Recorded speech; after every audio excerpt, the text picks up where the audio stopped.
സന്തോഷവും എല്ലാ സമാധാനവും എല്ലാ വഴികളും നമ്മെ ശ്രദ്ധിക്കുവാൻ, നമ്മുടെ വഴികളെ ശ്രദ്ധിക്കുവാൻ, നമ്മുടെ വഴികൾക്ക് നമുക്ക് വേണ്ടി ഒരുക്കുവാൻ ഒരു ദൈവത്തെ നമ്മൾ കണ്ടുമുട്ടി. ഹല്ലേലൂയ, ആമേൻ, സ്തോത്രമേ. ദൈവത്തെ കണ്ടുമുട്ടി. ഈ ദൈവത്തിന് കണ്ടുമുട്ടുമ്പോൾ പ്രത്യേകത, ഭാഗികമായിട്ട് ദൈവത്തെ ആശ്രയിക്കുന്ന ആൾക്കാരും ഉണ്ട്, പൂർണ്ണമായിട്ട് ആശ്രയിക്കുന്ന ആൾക്കാരും ഉണ്ട്.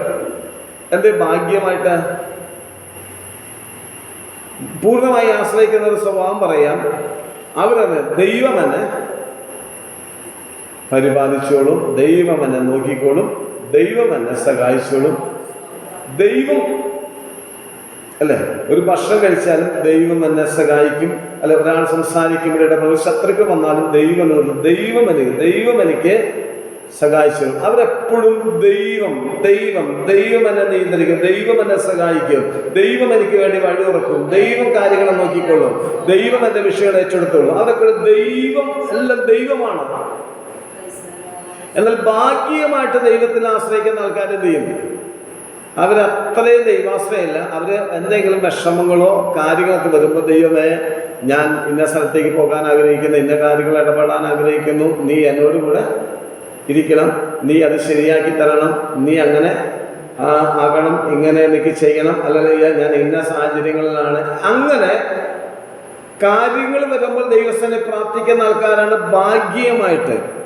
എന്നാൽ തീരെ ആൾക്കാരുണ്ട്, ഒരു കാര്യങ്ങൾ ദൈവത്തോട് ആശ്രയിക്കാത്ത ആൾക്കാരുണ്ട്. അവരുടെ ജീവിതം മരുഭൂമിയാണ്.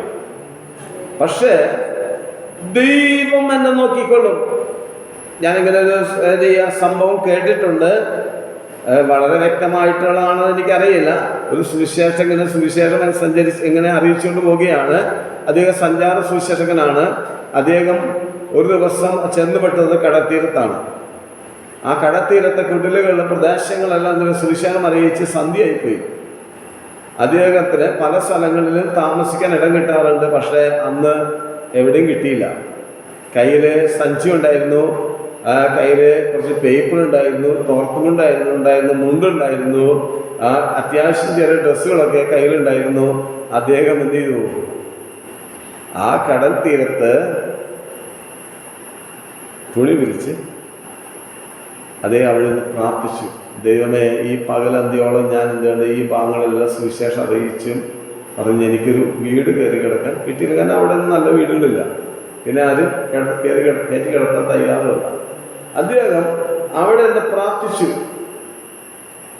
എന്നിട്ട് അദ്ദേഹം പ്രാർത്ഥിച്ച് ഇങ്ങനെ ആ മണലിൽ ആ തുണിക വിരിച്ച് മണലിൽ കിടന്ന് ഇരുന്ന് പ്രാർത്ഥിച്ച സമയത്ത് അദ്ദേഹത്തിൻ്റെ ഉള്ളിലൊരു കാര്യം വന്നു, ഒരു വാക്യം. ഇസ്രായേലിന്റെ പരിപാലകൻ ഉറങ്ങുന്നില്ല, അത് വാക്യം വന്ന നല്ല കാര്യം അല്ലേ? പക്ഷെ അദ്ദേഹത്തിന്റെ വിശ്വാസമാണ് എനിക്ക് ഇഷ്ടപ്പെട്ടത്. അദ്ദേഹം ഇസ്രായേലിന്റെ പരിപാലകനായ ദൈവം ഉറങ്ങുന്നില്ല, മയങ്ങുന്നില്ല. അങ്ങനെയാണ് അദ്ദേഹം ചോദിച്ചത്, നമ്മൾ രണ്ടുപേരും കൂടി ഉണർന്നിരിക്കേണ്ട കാര്യമുണ്ടോ? എന്നെ കാക്കുന്നവൻ മയങ്ങുന്നില്ല, ഉറങ്ങുന്നില്ല. അപ്പൊ അദ്ദേഹത്തിന്റെ വാക്യം കേട്ടപ്പോൾ എന്ത് ചെയ്തു? അദ്ദേഹം ആ മുണ്ട് വിരിച്ച് കയ്യിലുണ്ടായിരുന്ന അല്ലെങ്കിൽ ആ തോർത്തൊക്കെ വിരിച്ച് സുഖമായി അവിടെ കിടന്നു. കടലിന്റെ തീരം വന്നടിക്കുക, അവിടെ വല്ല കള്ളന്മാർ വന്ന് അല്ലെങ്കിൽ വരുമോ, പല ജന്തുക്കൾ വരുമോ, ഒന്നും ചിന്തിച്ചില്ല. സ്വത്രം അല്ലെ, അദ്ദേഹം എന്ത് ചെയ്തു? അവിടെ കിടന്നു, സ്വത്രം കിടന്ന് ഉറങ്ങുനടിയായി. സ്വത്രം അദ്ദേഹം വിശ്വസിച്ചു. താൻ ദൈവത്തിന്റെ കരങ്ങളിലാണ് അദ്ദേഹം വിശ്വസിച്ചു. ഹല്ലേലൂയ. അതാണ് ദൈവത്തിൽ പൂർണ്ണമായ ആശ്രയം. ഹല്ലേലൂയ. വചനം പറയുന്നു, ദൈവത്തെ സ്നേഹിക്കുന്നവർക്ക് നിർണയപ്രകാരം വിളിക്കപ്പെട്ടവർക്ക് എന്താണ്? സകലവും നന്മയ്ക്കാണ്. ഹല്ലേലൂയ. നമ്മുടെ ജീവിതം ദൈവങ്ങളിലാണ് ഏൽപ്പിക്കപ്പെട്ടതെങ്കിൽ എല്ലാം നന്മയ്ക്കാണ്. നന്മ അതിന്റെ പിന്നിൽ വ്യാപരിക്കും. സ്വത്രം. ഏതാ കുറച്ച് ദൈവം, കുറച്ച് നമ്മളാണ് ബുദ്ധിമുട്ട് വരുന്നത്. സ്വത്രം. ഇനി അല്ലെ, അങ്ങനൊരു ജീവിതം സന്തോഷകരമാണ് അല്ലേ? അപ്പോൾ അവരെ പരിപാലിക്കാൻ ഒരാളുണ്ട്, നോക്കാൻ ഒരാളുണ്ട്, അവർക്ക് വേണ്ടതായ കരുതാൻ ഒരാളുണ്ട്, അല്ലെ, എല്ലാം ഒരാളുണ്ട്, എല്ലാം ഉള്ളവൻ അല്ലേ? ലോകത്തിലെ ഏറ്റവും വലിയ പണക്കാരനാരാ?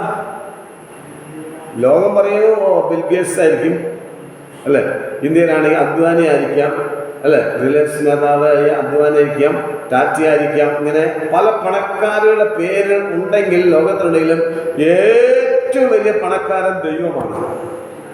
സ്തോത്രം. ഞാൻ ഒരിക്കൽ പറഞ്ഞു, ഏറ്റവും വലിയ സദ്യ നടത്തിയത് ആരാണ്? ദൈവം. ഏറ്റവും വലിയ സദ്യ അല്ലെ, 6 ലക്ഷം പുരുഷന്മാര്, ഇസ്ലാം മക്കള് അല്ലെ, അവര് ഭാര്യമാര്, കുട്ടികള്, അവർക്ക് എത്ര വർഷം സദ്യ നടത്തി കൊടുത്തു?